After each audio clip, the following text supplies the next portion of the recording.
Mga katigangers, ramamantay-manti oyster nga ko, hampay na lukatan. First time kung sa gumatang tikastoy.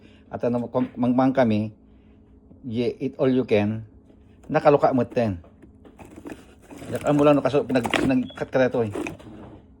Sana anak nga madalaman ninta. Naggumagatang kita store ti ko. Ang mapagpagustuhan kasla di lobster, gimatak ti si bibiyag, di aquarium ay nagkutong awan nagyan na. Gimatak ti lobster nga naluto nga sigo din. Pre-cook ko na jay. Ay nakwamot na agobmet. Awan ti may kamba. Isang kalamangan dito kwan. Dito buffet nga lobster na ang ti kahit ko gamin ko madya lobster hang kas jay ti luto na hanga bake. Maboil laeng. Naimas da jay.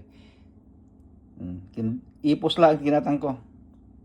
Doon ang ipos ti kinatang ko. Isigang ko kadata. Okay, okay, yun lang. Amo no kaso problema no kaso pinanglukat ko kada to eh. Dati oyster nga ginatang ko. Kita amo alukatan. Okay, okay. Bye-bye.